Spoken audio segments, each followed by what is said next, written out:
नमस्कार. मध्ये 2 दिवसाचा खंड पडला आणि आपला एक विषय अर्धवट राहून गेला, मध्येच दुसरे विषय येऊन गेले. त्याचं कारण तसंच होतं. आवाज बसला होता, मीही बाहेरगावी गेलो होतो. या काळामध्ये त्या विषयाला मांडणं जरासं कठीण जात होतं. म्हणून आता परत त्या विषयावरती येतो आहे. काय आहे, आपण म्हणालो होतो की संकल्प काय असतो. आपण संकल्प या विषयावरती होतो. देवाला काय मागायचं या विषयावरती होतो. देवाला मागण्याची गरज असते का या प्रश्नावरती आपण होतो. आरत्या असू देत किंवा काहीही असू देत, या सगळ्यांच्यामध्ये आपण देवाला प्रसन्न करून घेतोय. देवाला मागायचं काहीच नाही आहे. मग तरीही पूजेच्या आधी जो संकल्प म्हटला जातो तो कशा करता, हा आपल्या चर्चेचा विषय होता. बघा, या संकल्पात आपण मागही बघितलंय की काय काय मागतो आपण. म्हणजे सकुटुंबानाम सपरिवाराणाम क्षेम आयु आरोग्य, काय काय संपत्ती, प्राप्त झालेली संपत्ती स्थिर राहावी यासाठी प्रयत्न करणे. म्हणजे अगदी मला गाडी घोडं येऊ दे, माझं आयुष्य नीट होऊ दे, माझं सुखात जाऊ दे, यासारख्या मागण्या सुद्धा मागायच्या. मुळात हेच चूक आहे. अगदी स्पष्ट सांगायचं झालं तर धर्मविरोधी आहे.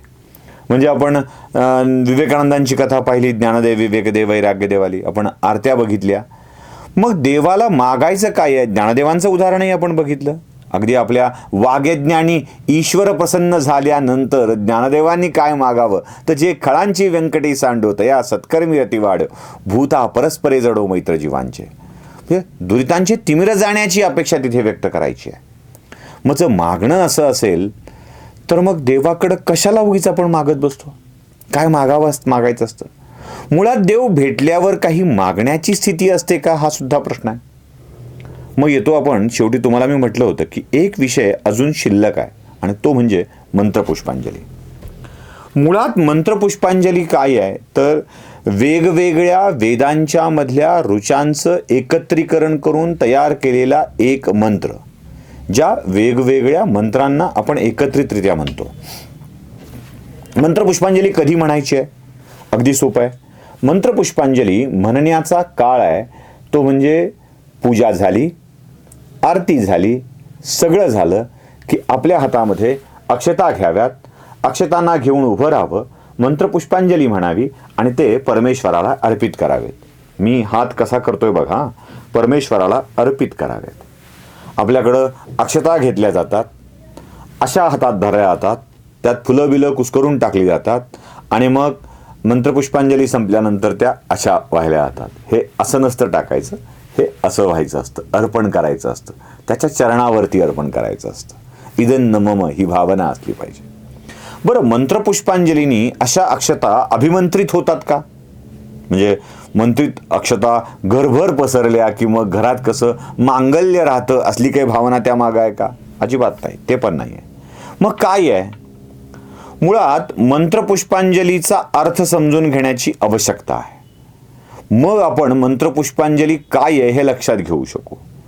लक्षात घ्या, मंत्रपुष्पांजली म्हणायची आहे ती आरती संपल्यानंतर. देवाची पूर्ण पूजा झाली आहे, मग अशी अगदी मानस पूजा झालेली असू दे ना, म्हणजे हृदय सिंहासनी देव बसवून पुन्हा करायची पूजा असो, हृदयाच्या सिंहासनावर बसवावा आणि मनाची फुलं अर्पण करावीत, बस झालं.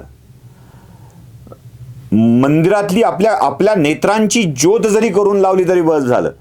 ती सगळी पूजा झाल्यानंतर त्याची आरती म्हणायची आहे, त्याच्या रूपाचं वर्णन करायचं आहे आणि मग येते मंत्रपुष्पांजली. अगदी देवाची क्षमा याचना करून झाल्यावर येते मंत्रपुष्पांजली. म्हणजे क्षमा याचना कशी आहे, म्हणजे मला काहीही येत नाही देवा, पूजांचैव न जानामि क्षम्यतां परमेश्वर, मंत्रहीनम क्रियाहीनम भक्तिहीनम सुरेश्वर, इतकं सगळं म्हणून झाल्यावर, माफी मागून झाल्यावर मंत्रपुष्पांजली म्हणायची आहे.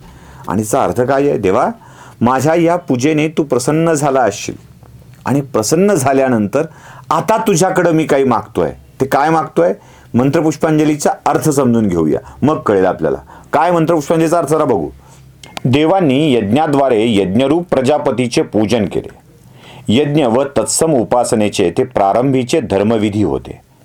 जिथे पूर्वी देवता निवास करीत असत, स्वर्ग ते स्थान महानता यज्ञ करून साधकांनी प्राप्त करून घेतले. आम्हाला सर्व काही अनुकूल प्रसह्य घडवून आणणाऱ्या राजाधिराज वैश्रवण कुबेराला आमचा नमस्कार असो. तो कामेश्वर कुबेर आमच्या सर्व मनोकामना पूर्ण करो. आमचे राज्य सर्वार्थाने कल्याणकारी असावे. आमचे साम्राज्य सर्व उपभोग्य वस्तूंनी परिपूर्ण असावे. येथे लोकराज्य असावे. आमचे राज्य आसक्ती लोभ रहित असावे. आमच्या अशा परमश्रेष्ठ महाराज्यावर आमची अधिसत्ता असावी. आमचे राज्य क्षितिजाच्या सीमेपर्यंत सुरक्षित असावं. समुद्रापर्यंत पसरलेल्या पृथ्वीवर आमचे दीर्घायू राज्य असो.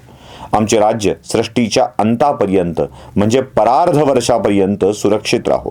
या कारणास्तव अशा राजाच्या आणि राज्याच्या कीर्तिस्तवनासाठी हा श्लोक म्हटला आहे. ऐकलं? हा आहे मंत्रपुष्पांजलीचा खराखुरा अर्थ. आता मला सांगा, यात कुठेतरी देवा तुझी पूजा झाली आहे, आता मला तू प्रसन्न झालेला आहेस म्हणून आता मी खुश झालेलो आहे, आता तू मला काय काय देतोयस असं काय आलंय का? काय काय बघा ना. आमचे राज्य क्षितिजाच्या सीमेपर्यंत सुरक्षित राहो. विश्वाच्या अंतापर्यंत म्हणजे परार्ध वर्षापर्यंत सुरक्षित राहो.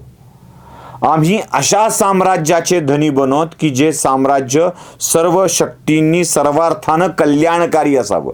बघा, कल्याणकारी राज्य म्हटलंय. नुसतं संपन्न राज्य सुखी राज्य असं नाही, सर्वार्थाने कल्याणकारी राज्य असावं. उपभोग्य वस्तूंनी परिपूर्ण असावं. लोकराज्य असावं. उपभोग्य वस्तूंनी परिपूर्ण असावं ते लोकराज्य असावं. आसक्ती लोभरहित असावे आणि अशा परमश्रेष्ठ महाराज्यावरती आमची अधिसत्ता असावी. काय सुंदर कल्पना आहे नाही. म्हणजे मांगल्याची कामना करायची आहे तर राजाच्या, मांगल्याची कामना करायची आहे तर राज्याच्या. माझं राज्य आणि माझा राजा सुरक्षित राहावा यासाठी मांगल्याची कामना करणारे आपण कुठला विषय मागत असतो देवाला? अहो, आमच्या मंत्रपुष्पांजलीत म्हणजे सगळी पूजा करून मंत्रपुष्पांजली म्हणायची आहे. म्हणजे जी जी कृती करायची आहे ती फक्त राज्य आणि राजा याच्या चांगल्याच्या कामनासाठीच करायची आहे ना. मग देवासमोर आपण जो संकल्प म्हणतो तो का म्हणायचा? 550 रुपयाची, 101 रुपयाची, 501 रुपयाची, 1001 रुपयाची पूजा या देवाकडं मागण्यासाठीच्या विषयाचा भाग असतो का? अजिबात नाही. मग तरीही आपण हे का करत असतो हा सगळ्यात मोठा माझा प्रश्न आपल्याला आहे. बरं, मंत्रपुष्पांजलीचे मंत्र कुठले कुठले जरा नीट समजून घेऊया. पहिल्या ज्या 4 ओळी आहेत, मूळ ऋचा आहेत, त्या कुठल्या आहेत ते समजून घेऊया. यज्ञेन यज्ञमैजंत देवास्थानी धर्माणी पासून पूर्वे साध्या संती देवाहा इथपर्यंत ची ऋचा ही ऋग्वेदाच्या मंडल 1 मधली ऋचा 164वी आहे. पुढची ऋचा तुम्हाला दिसेल, पुढची ऋचा नाही आहे, पुढचा श्लोक आहे. ओम राजाधिराजाय प्रसह्ये साहिने पासून ते कुबेराय वैश्रवणाय महाराजाय नमः या ओळी हे श्लोक तैतरीय अरण्यक अनुवाक 31 मंत्र 6 आहे. त्याच्या पुढच्या ओम स्वस्ति साम्राज्यम भोजम स्वराज्यम वैराज्यम पारमेष्ठम राज्यम इथपासून ते एकराळी तेपर्यंत ऐतरेय ब्राह्मण पंचिका कांड 11 मधले आहेत. तर पुढे तदप्येश श्लोको भिगीतो मरुत मरुपरिवेष्टारो मरुतस्याव संग्रहे आविक्षतस्य काम प्रिय विश्वे देवा सभासद इति हा विषय ऐतरेय ब्राह्मण पंचिका 8 कांड 29 मधून घेतलेला आहे.